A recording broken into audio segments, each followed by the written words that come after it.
I'm Vincent Achety, Director of the Equitas Project and President and CEO of Mental Health Colorado.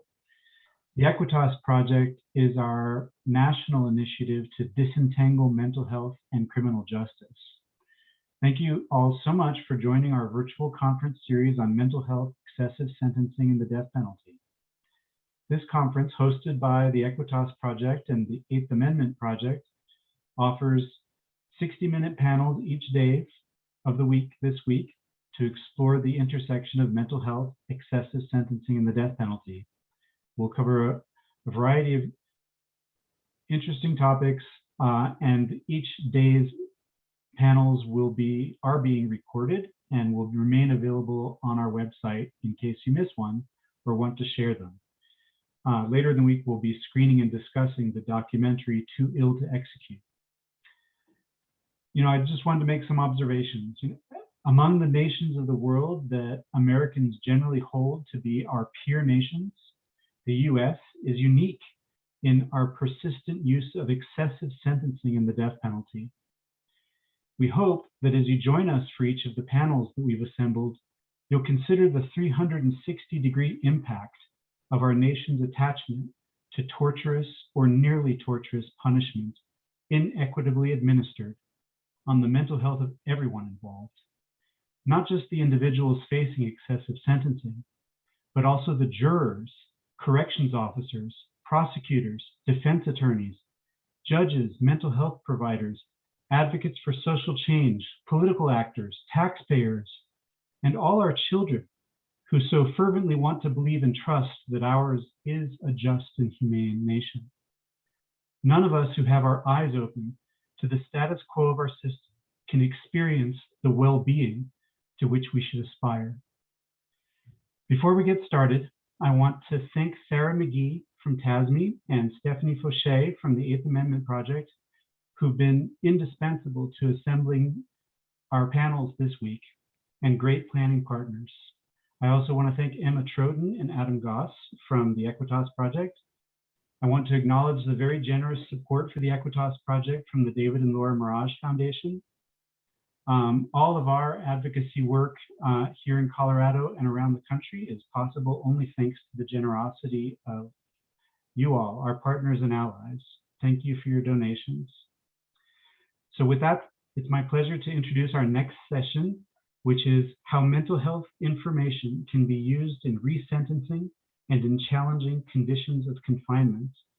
And our moderator today is Jamila Hodge, the Executive Director of Equal Justice USA.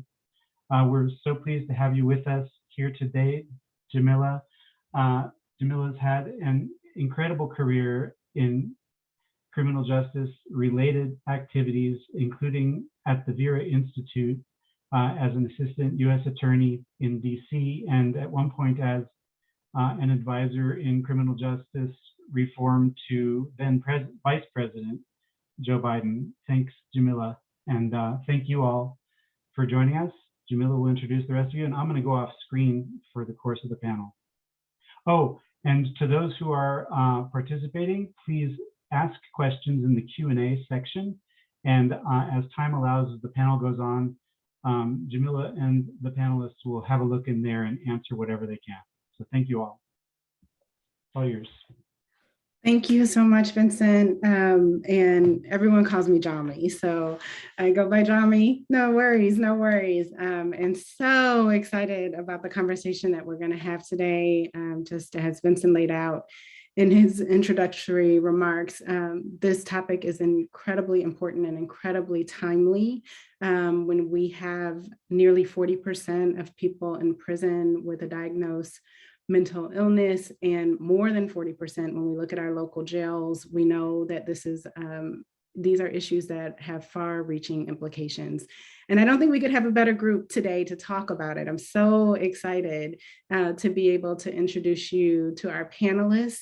I will do very brief intros of our panelists. I encourage you to Google them, to look them up, follow their organizations, but we want to make sure that we have plenty of time today for question and answer. I will have a number of set questions that I'm going to ask to get us started with our discussion. But as you can see on your screen, there's a question and answer button where you can even now begin putting your questions in. We want to make sure to reserve time at the end so that we can address any questions that you all may have. And so I think with that, I'm going to go ahead and get us started. The first thing I want to point out in introducing the panelists is that we have a new panelist, May Lim, who is graciously filling in for Hillary Blount, the founder and executive director for The People, who is under the weather, who I think is going to be listening in just because even under the weather, this topic is so important. So Hillary, we are sending you so many well wishes and speedy recovery. And so May serves as a senior policy associate at For the People, where she collaborates with prosecutors, legislators, and community organizations across the country to create and carry out policies that allow for prosecutor-initiated resentencing. She has had prior work in data and policy analysis, research for various nonprofit and governmental entities. These include the Office of California Governor Gavin Newsom. May holds a Master of Public Policy degree from the University of California, Berkeley, and bachelor degrees in political science and psychology from the University of Washington. So we're very grateful to have May with us today. Our next panelist is Dr. Terry Coopers. Dr. Coopers is the Institute Professor Emeritus at the Wright Institute and Distinguished Life Fellow of the American Psychiatric Association. He provides expert testimony in class action litigation regarding the psychological effects of prison conditions, including isolated confinement, the quality of correctional mental health care, and the effects of sexual abuse in correctional settings. He's the author of 2 books, Solitary, The Inside Story of Supermax Isolation and How We Can Abolish It, and Prison Madness, The Mental Health Crisis Behind Bars and What We Must Do About It. So we want to welcome you, Terry. We're so grateful to have you participate today. And then last but certainly not least is Nicole Porter. Nicole serves as Senior Director of Advocacy for the Sentencing Project, where she has led the project's state and local advocacy efforts on sentencing reform, voting rights, and confronting racial disparities since 2009. She's the former director of the Texas ACLU's Prison and Jail Accountability Project, where she advocated in the Texas legislature to promote felony enfranchisement reforms, eliminate prison rape, and improve prison medical care. Nicole holds a Master's of Public Affairs from the University of Texas at Austin and received her undergrad degree from Johns Hopkins University. Welcome, Nicole. Thank you. So May, I'm going to ask you to kick us off today. First, can you just describe what is prosecutor-initiated resentencing? Where is it happening, and what does the process look like? Yeah, of course. Thank you, Jami. Thanks for having me. I'm excited to be here today.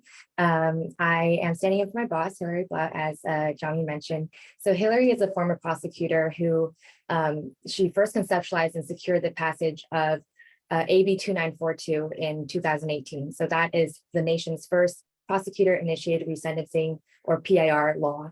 And so that was in California, and it allowed prosecutors to have the discretionary power to look back at old sentences. At For the People, we know there's thousands of people who could be safely released and who are serving excessive prison sentences. And their continued confinement isn't just whether that's because their sentences were too harsh to begin with, or they stem from outdated policies, or they've turned their lives around while they've been on the inside. So Hillary realized, prosecutors are uniquely positioned to help fix those unjust sentences. They're one of the most powerful actors in the criminal justice system. And so that means that now, with this PIR law in California and in 4 other states, prosecutors have the discretion to look at these past sentences. And we think it is the DA's responsibility to ensure justice, both at the time of sentencing and after. So this is just an additional tool that allows them to carry out that job. So basically, how it works is that the prosecutor will conduct a thorough and meticulous review process of a person's case. And that process will involve defense attorneys, the community, the person's family, the person, and victims as well. And then after they conduct that review process, the court is the one who ultimately decides. And so now today we work with over 15 elected prosecuting offices across the country.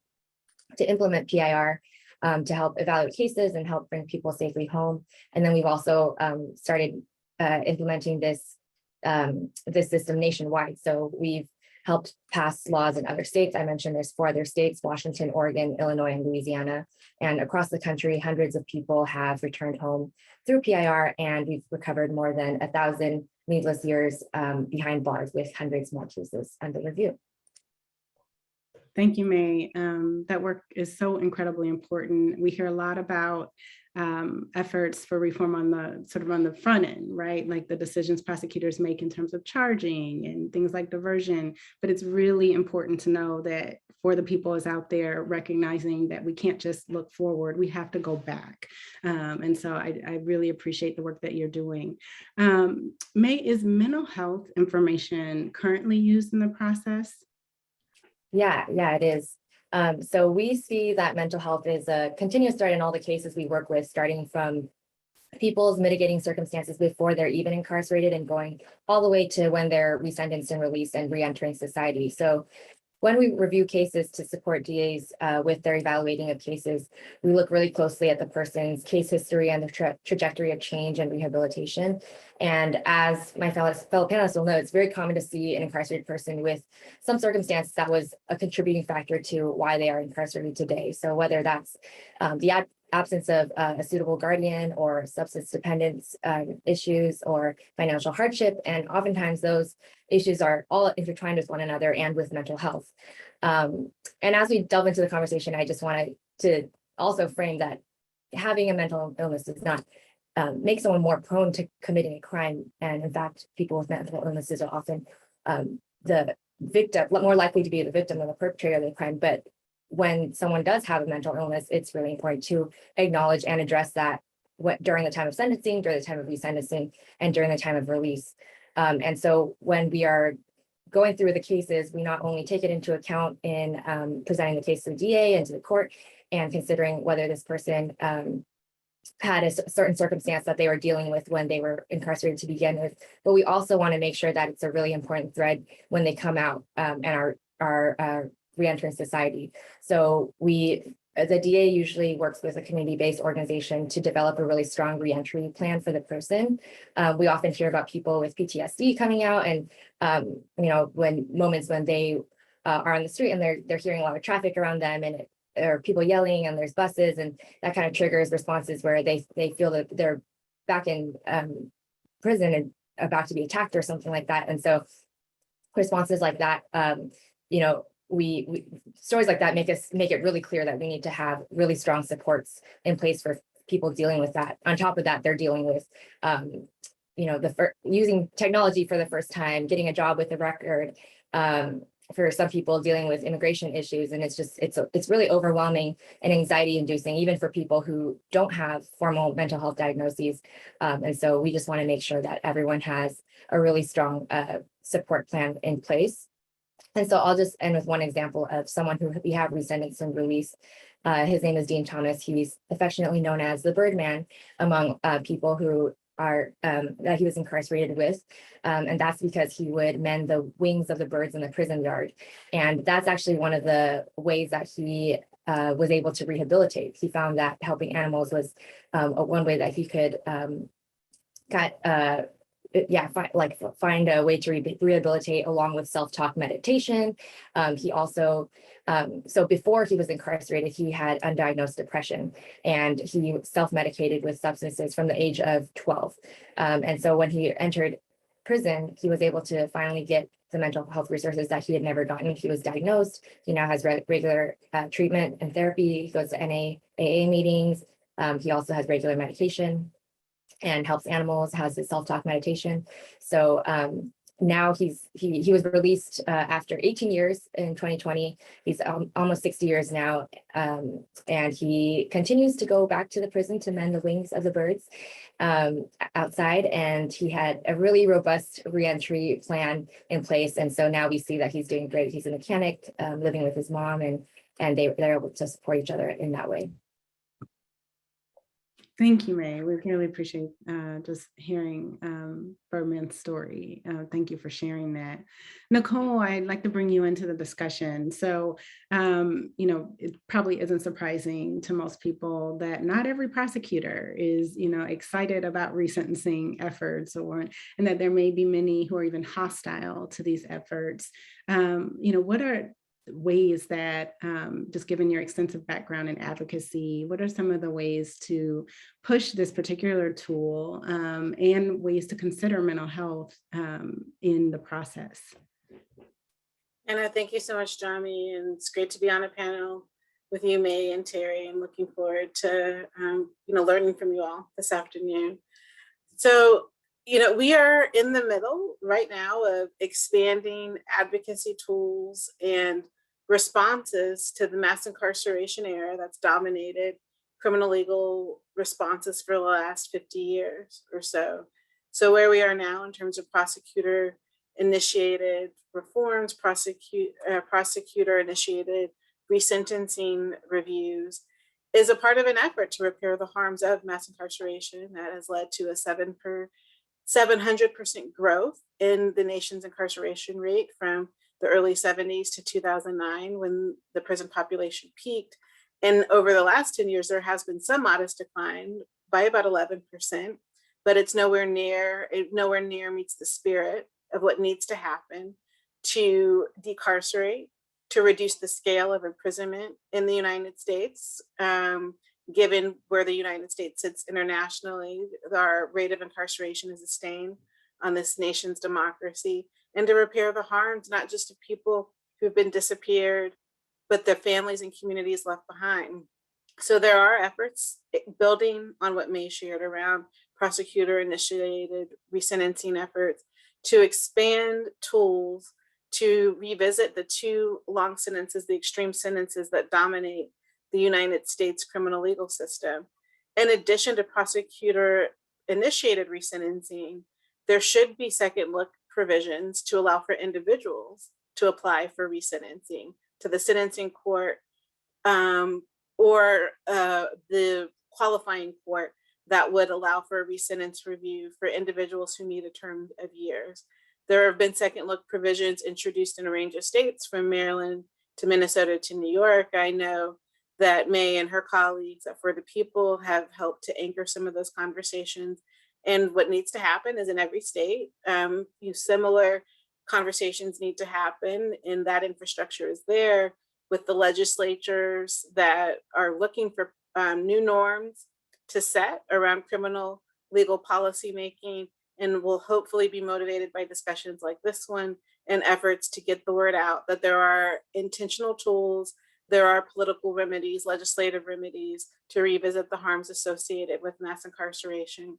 So next steps in persuading prosecutors who may currently be resistant or uninformed in what tools are possible, not just from prosecutor-initiated resentencing, but other forms of resentencing practices, is to share the experiences, to show that it is politically possible, that elected district attorneys are doing that for the people and other offices are offering technical assistance in terms of implementing reforms, in terms of supporting legislative remedies from introduction to passage to enactment, and then to also support conversations at the community level to expand tools for individuals who are in prison and criminal legal reform advocates who are looking for other advocacy solutions, policy solutions to anchor legislative remedies around.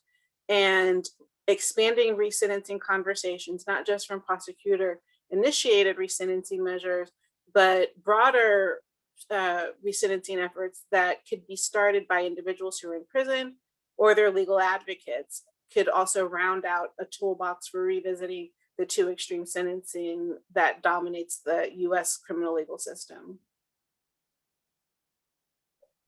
Thank you, Nicole. Terry, I'd like to bring you in. You've done a lot of research on mental health, and particularly the impact of conditions of confinement and especially solitary confinement. One, can you just first give us a little bit of a primer on solitary confinement versus other types of restrictive housing? And then can you just talk a little bit about what are the long-term impacts on mental health of incarceration? Thank you. And it's an honor to be here. Sentencing is such an important issue because we've just got too many people in prison for too long, which is causing crowding and all other kinds of problems. Solitary confinement is probably, it's our window into what's wrong with the prisons today. Instead of giving someone some training, some education to develop the skills to succeed at going straight when they get out of prison, we stick an increasing percentage of prisoners in solitary confinement. The idea is that that keeps the prison safe. In fact, that's not true. People in several states, Colorado, North Dakota, have been releasing people from solitary in great numbers. And actually the violence rate throughout the prisons has been going down. So that's a misconception. But what happens, people get to the end of their prison term, they've been sitting in a room by themselves, having tremendous psychiatric damage, and they're just not ready to go out there in the world and succeed. That's not the only problem. Crowding is the first problem in prison. Mental health treatment is very lacking. Substance abuse treatment, very inadequate. I mean, certainly the clinicians try their best, but they're just overloaded with their caseloads. Rehabilitation programs are not functioning at the level they should be. We've been disinvesting in rehabilitation, and then solitary confinement itself, which keeps people from getting mental health treatment. So what we find is a lot of people with very serious mental illness are in solitary confinement. They're not getting the mental health treatment. It's just impossible to do that in solitary. But they're also not getting rehabilitation. And when they get to the end of their sentence, they're just not going to be ready to be out in the community. I want to compare quickly two types of people. One is sort of the average prisoner who does not suffer from a mental illness. Typically, they go to prison in their late teens, early 20s. If they get into trouble, crowding correlates with increased violence in the prisons. And often, particularly young males will be challenged to fight to prove their manliness.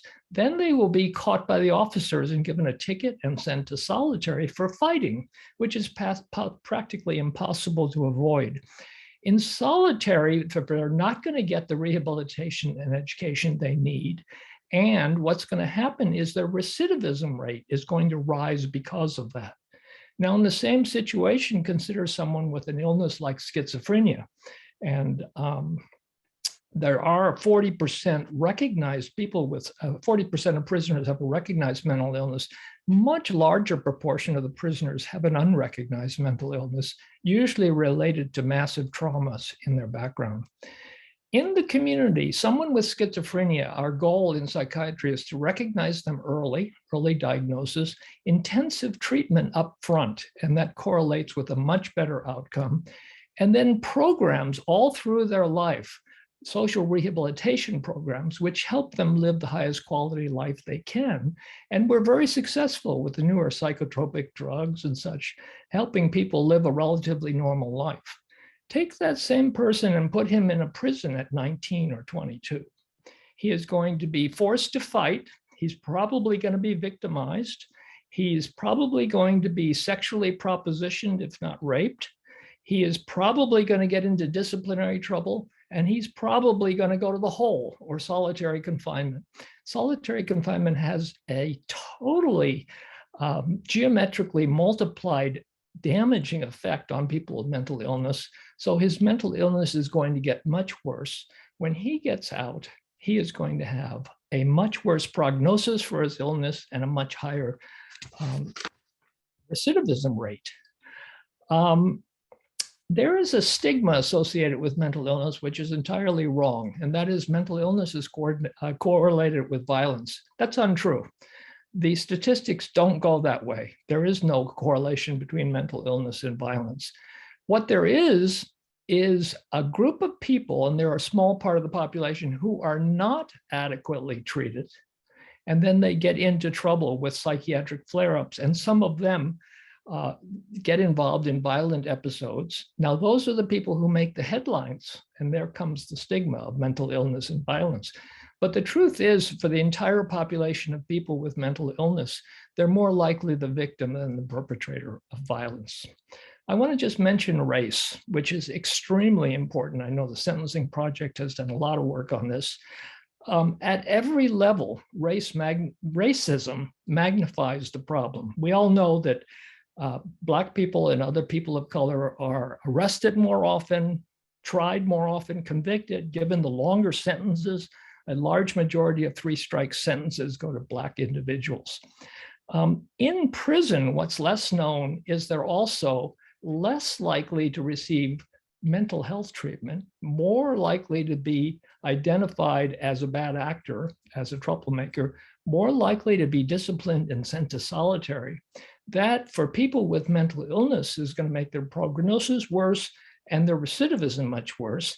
And for everyone else, it is just going to cause immense damage. So I'll stop there for the moment. Thank you, Terry. Nicole, I want to bring you in. Yeah, I just wanted to add, particularly given Terry's comments and where May started us off, that and draw people's attention to the Second Look Act, which was introduced in 2019 by Senator Cory Booker and introduced on the House side by Representative Karen Bass. And it's a model, a piece of legislation. It is, if passed, it would only impact folks at the federal level and the federal who are sentenced federally.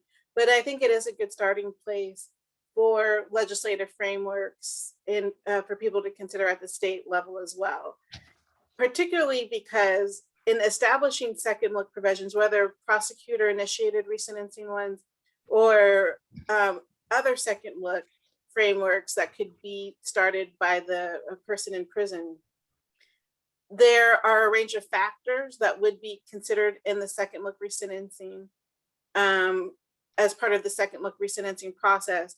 One that's actually included in the introduced legislation, that any report from a physical, mental, or psychiatric examination of the defendant conducted by a licensed healthcare professional would be considered as part of the second look resentencing process.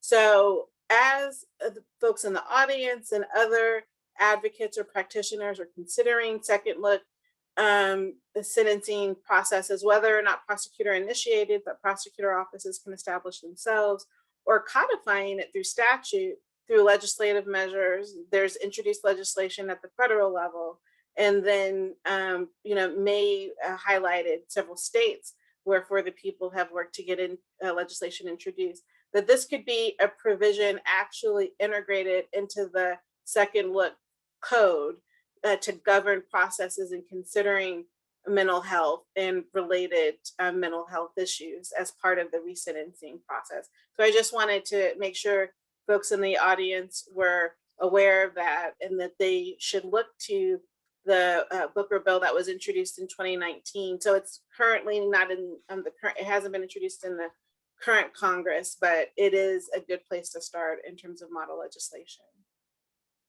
Thank you, Nicole. And that is something concrete that people can think about in terms of advocacy efforts. And I think May wants to jump in, and we're talking, May. So right ahead.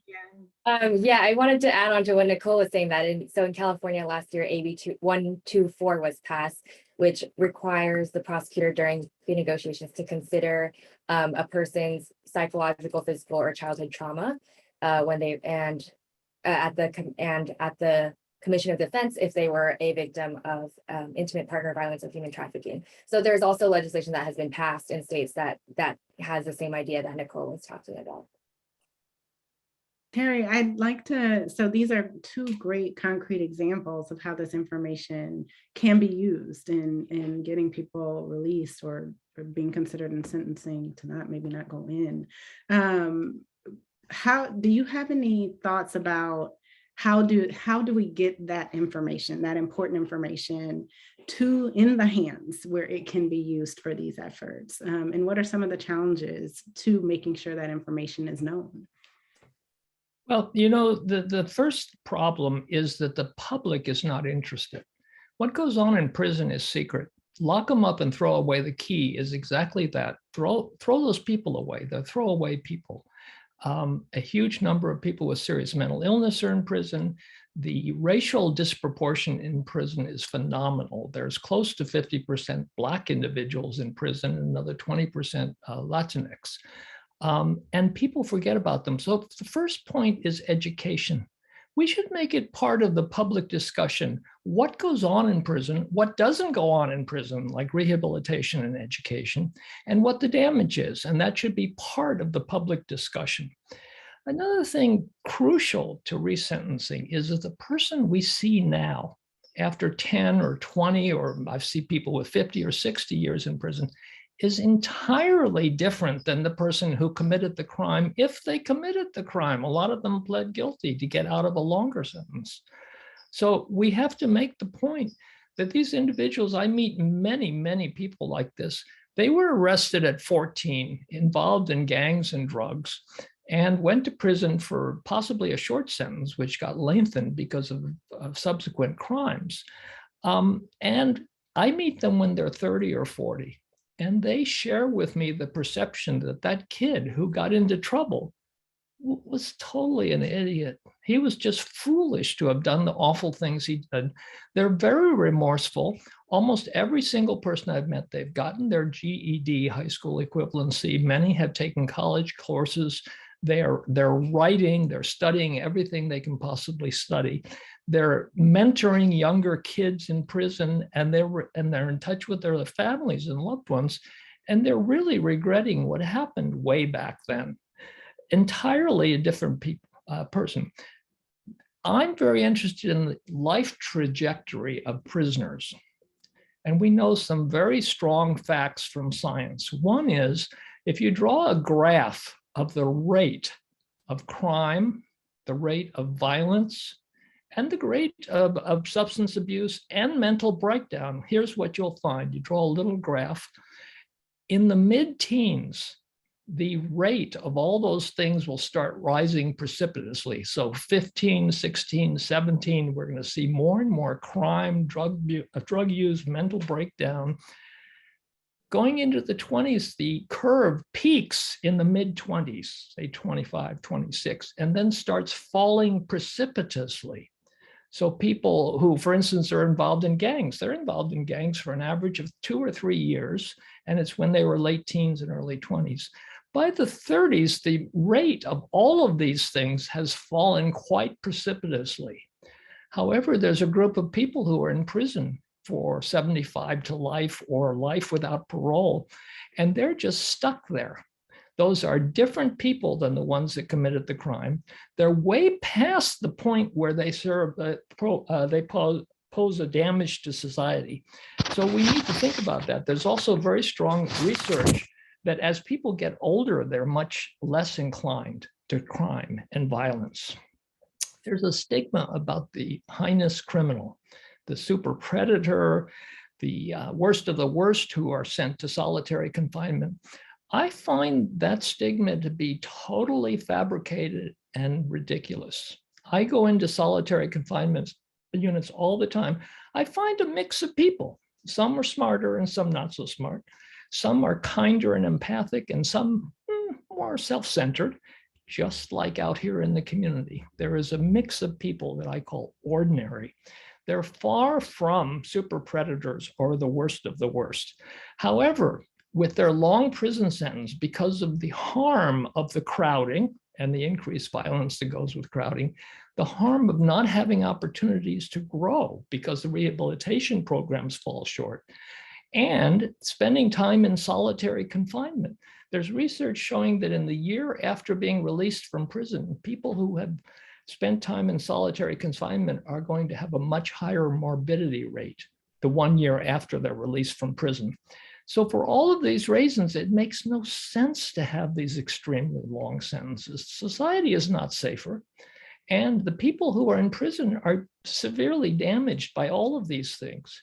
So we need to very strongly reform the sentencing approach and let a whole lot of people out of prison.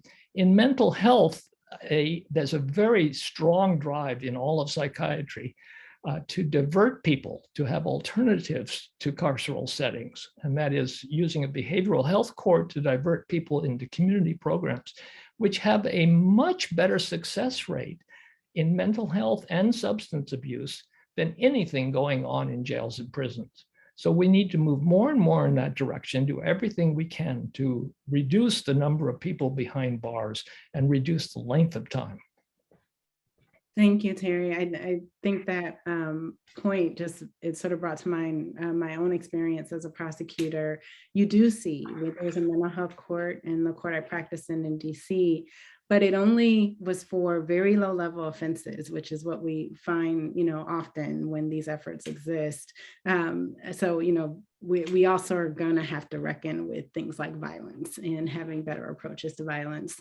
But Nicole, I'd like to just, talk a little bit more about, Terry has shared a lot, just there's a lot of misinformation about mental health, a lot of stigmas associated. I know we focused a good bit on prosecutor initiated resentence. We've mentioned a couple of bills. Are there other things that people should be keeping in mind in terms of tools and ways that we should be using this information to get people home?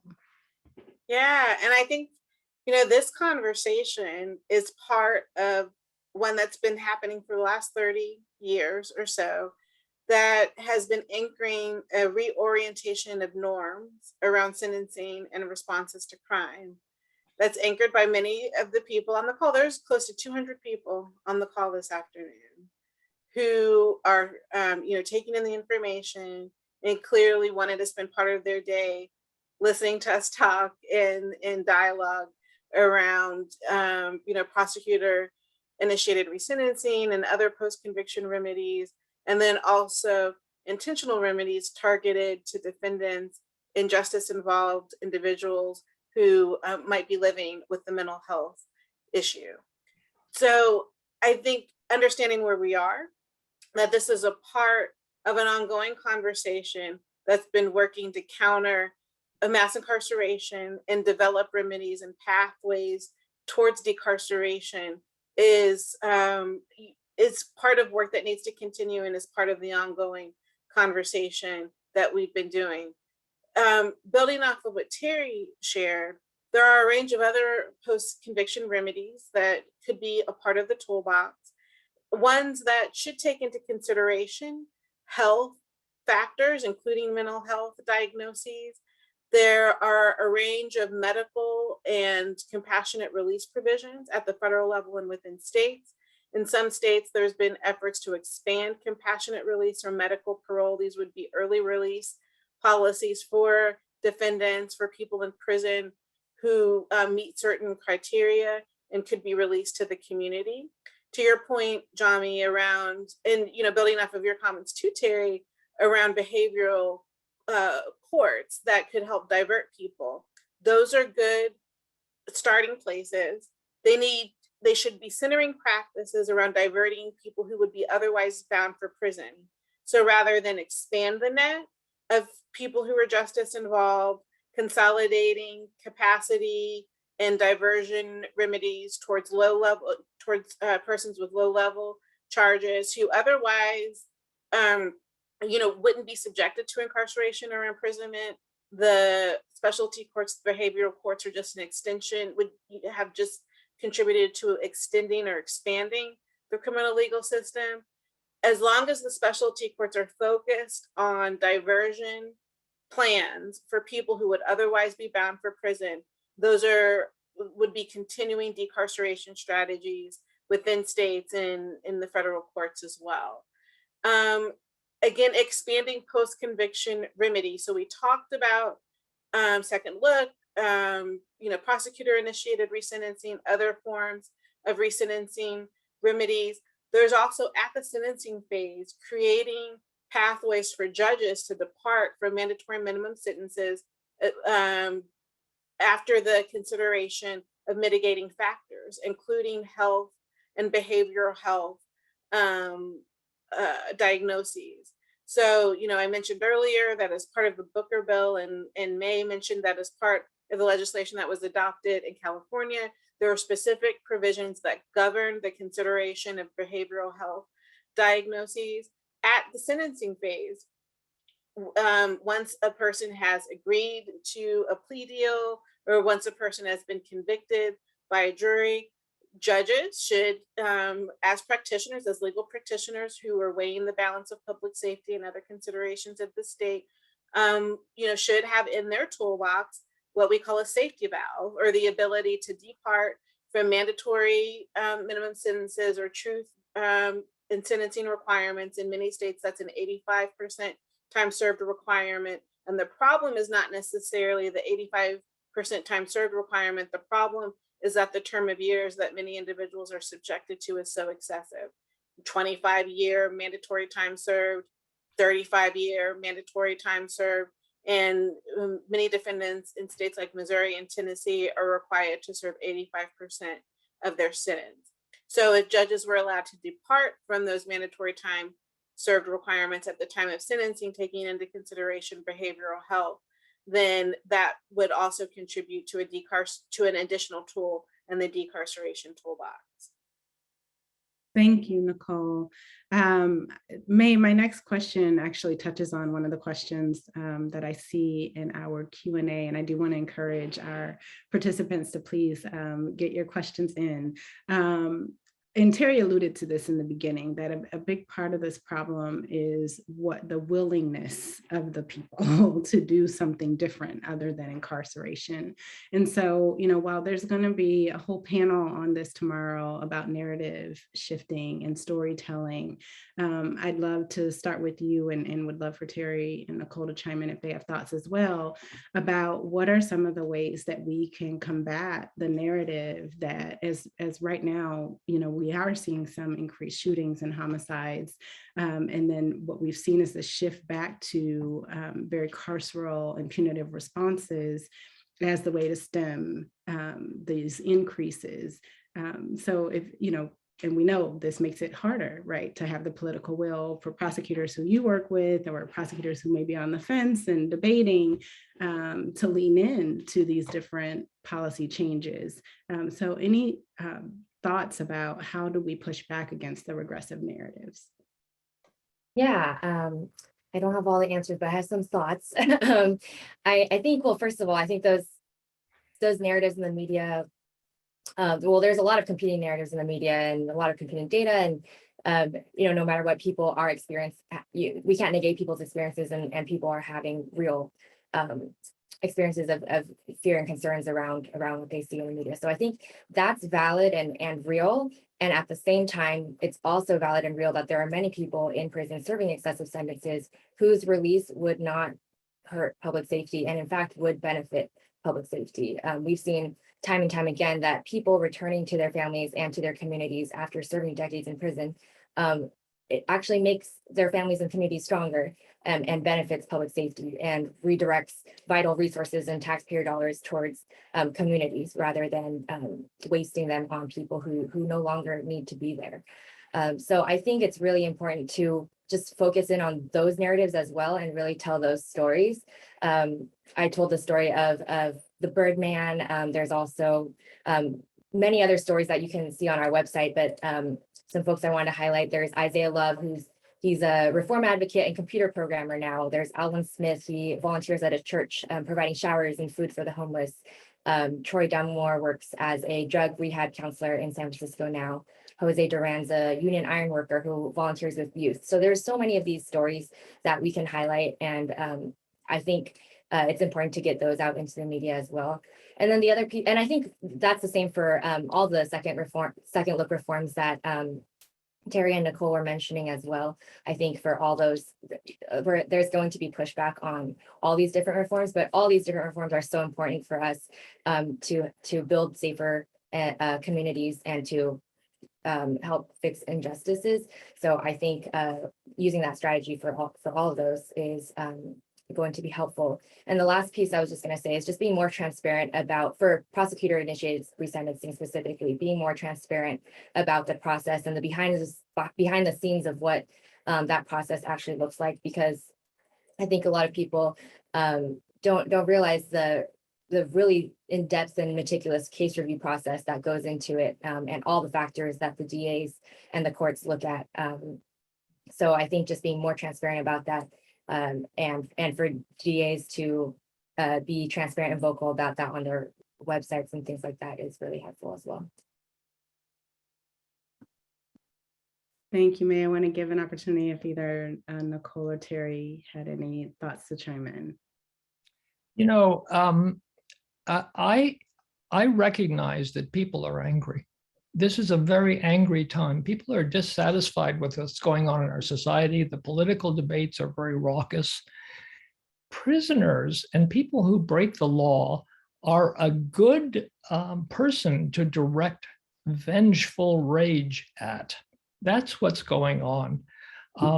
Michelle Alexander spelled this out in the new Jim Crow. After the civil rights movement, it's not considered polite or appropriate to express overt racist sentiments, but to have strong hostility towards criminals is considered okay at a time of rising crime rates, and a disproportionate number of those people are Black. So it serves the purpose of racism and bigotry without actually allowing people to label one racist or a bigot. I think we have to talk about statistical errors in statistical method. There's a lot of conversation about the proportion of prisoners who have been convicted of a violent crime, and it's disproportionately high. It's still relatively low. It's still under 50%. But if you think about it, people who have committed or been convicted of a violent crime are going to get a longer sentence. So of course their number is going to be disproportionately high in prison. But way a larger factor is that most people go to prison as a youngster for a relatively minor crime. And then things happen, all the things we've been talking about. There's crowding, there's fights, there's rapes, there's a lack of rehabilitation programming, there's solitary confinement, there's a lack of drug and substance abuse treatment. And after spending some years in the criminal legal system behind bars, they come out less capable of managing as a law-abiding person and more inclined to do drugs, partly to self-medicate for the pain of all those years in prison. I think the bottom line is we have to be very, very sure that what we do to people behind bars makes them less likely to break the law, be violent, and resort to drugs in the future, rather than more likely.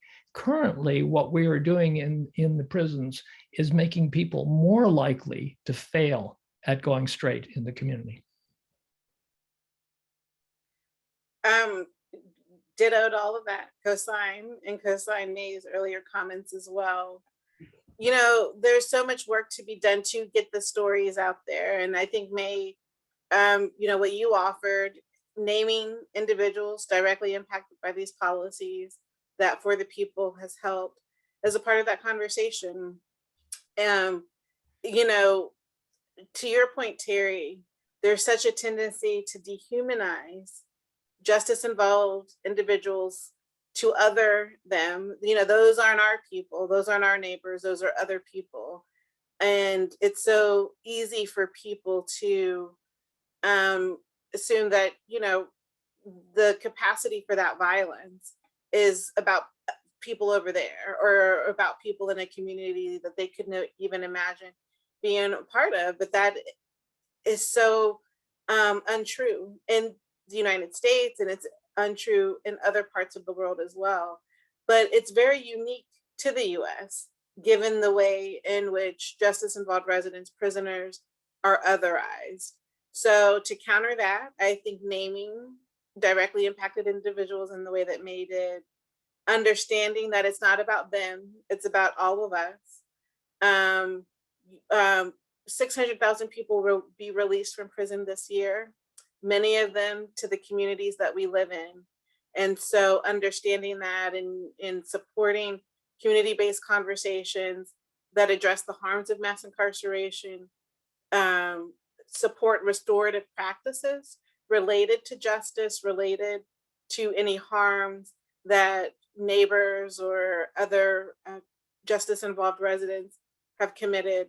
And then finding ways towards decarceration to support moving away from the punitive policies that continue to dominate the United States legal system. So there's a lot of work for us to do. There's a lot of narrative shifting for us to do. I'm glad that the conference is going to have a longer discussion about it tomorrow, but certainly it needs to be a part of all of these discussions and integrated into the work that we're doing and contributing to. Thank you. We've got several great questions that I want to try to get through, as many of them as I can. This question comes from someone who sounds like probably a defense attorney, and asks, I'd like to hear ideas about presenting this information to a pardon and parole board. It's difficult to explain to them that our clients are safe to release after being in such a toxic environment. I think that what prevails with parole and also with resentencing is a self-fulfilling prophecy. That is, certain subgroups of prisoners are denied the mental health care they need, they're denied the education and rehabilitation programs they need, and they're put in solitary confinement. Now, the fact that they've been identified as someone should be denied the positive programs and put in solitary confinement is a stigma that stays with them. So every time there's any kind of incident on the yard, the person who's been in solitary is going to be arrested by the officers. Now, when they come up for parole, what's the parole board going to say? Look, you're still criminally inclined. I can tell because you've been in solitary confinement. By the way, you haven't got the programs you need to gain parole, so we're going to refuse parole. That is a self-fulfilling prophecy, because if you think about it, taking away good time in solitary confinement, disallowing rehabilitation programs that will make you look good with the parole board is going to lengthen your time in prison. A longer time in prison is correlated with higher recidivism rate. So what we're saying is these certain people are evil. They're heinous criminals, and we're going to prove it. We'll put them in solitary confinement. The parole board will deny them parole. They'll serve longer in prison.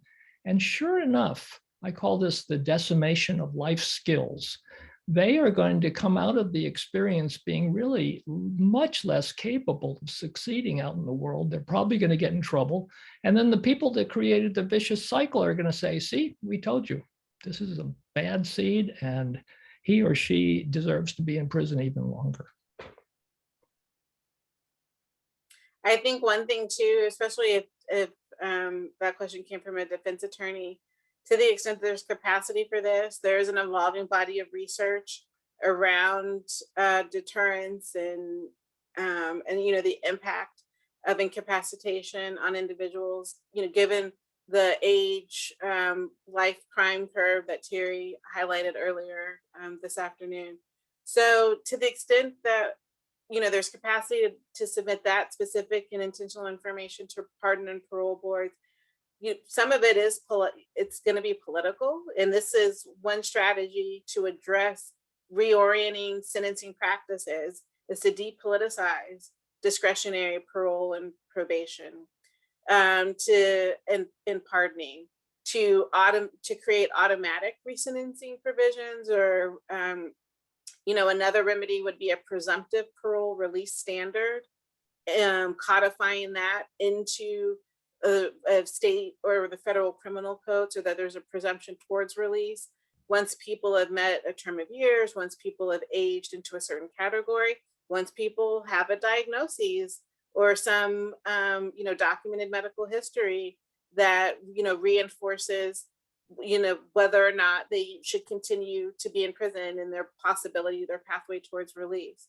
So to the extent that those policies can be included in statutory framework that governs parole, pardoning, and other release considerations, that behavioral health and other aspects of where people are, during their imprisonment and once they've been in prison for a certain amount of time, should be a part of the consideration.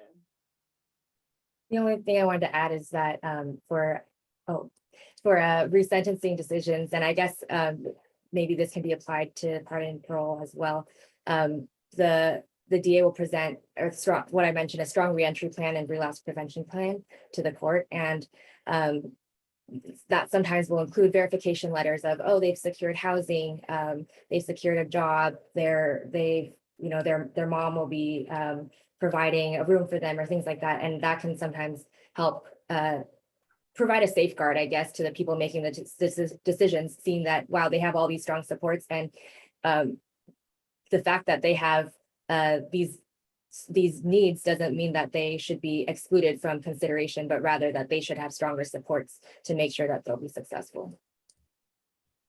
Which is also why we need more resources available for exactly those kinds of supports. This question is from a mother, and I would like to try and get her a little bit of help. She says, my son, who is 28 and was diagnosed with bipolar at 17, our lawyer had an 8-hour assessment by a forensic licensed psychologist, and he's now diagnosed with schizophrenia affective disorder. He is having, and he's not getting the right medicine, and he's having a settlement conference in May. I'll be speaking on his behalf. Are there any suggestions about what would be helpful? And they are based in Arizona. It's a tough one, but just wanted to see if there are any thoughts to.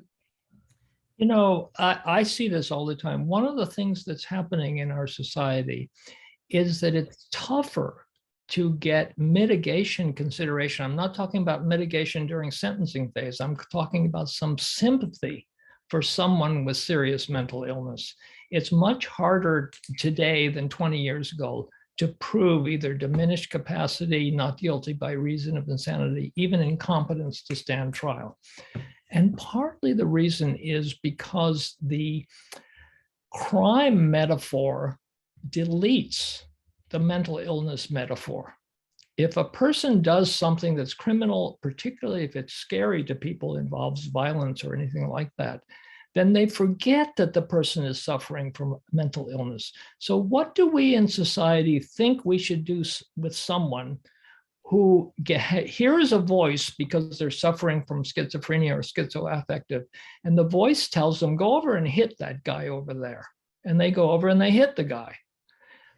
In 20, 30 years ago, they would have been given not guilty by reason of insanity and gone to a hospital to get the treatment they need.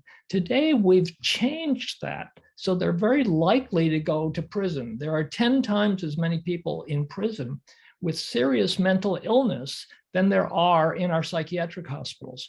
People with emotional problems should be getting mental health treatment, not getting locked up behind bars. And I think the important thing, the only thing you can do is present them as a human being who is challenged by some very severe medical illnesses, mental illnesses. And therefore, that should be responded to in an appropriate fashion, which is treatment, not bars. Thank you so much, Terry. This one is a really quick one, probably for May. This question is asking, are there any prosecution-initiated resentencing efforts happening in Texas, given Texas having a lot of incarcerated people? Yeah, I think that Nicole added an answer also to a similar question. And I wanted to add too that there was a bill introduced last year, HB 3392, and I linked it in the Q&A bar. So there have been efforts around it. It did not pass, but I believe that there were efforts by community-based organizations to try to introduce similar legislation in the future. Okay, Nicole, are you going to add something quick? Just that I think, I don't know if it's legally available. So maybe you have the answer to this. Could the DA in Harris County, which I believe is the county that was being referenced, establish a prosecutor initiated resentencing practice without the legislature allowing it? Yeah, it depends on the state. So some states have what we call alternative legal mechanisms that they can resentence people through, that even if they don't have a formal PIR law. So that would really depend on the state, but you're right that the prosecutor would be the one who has to look into that and see their laws in their state and then if they have something like that, whether they would like to use it.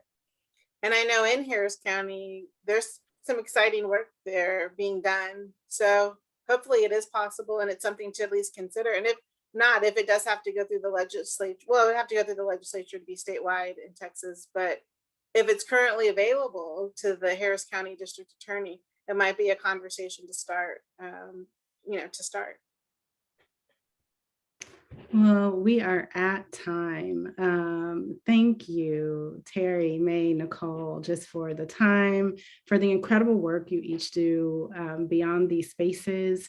We really appreciate all of you who joined us. We hope you'll continue to join this amazing series, and have a good evening, everyone. Thank you.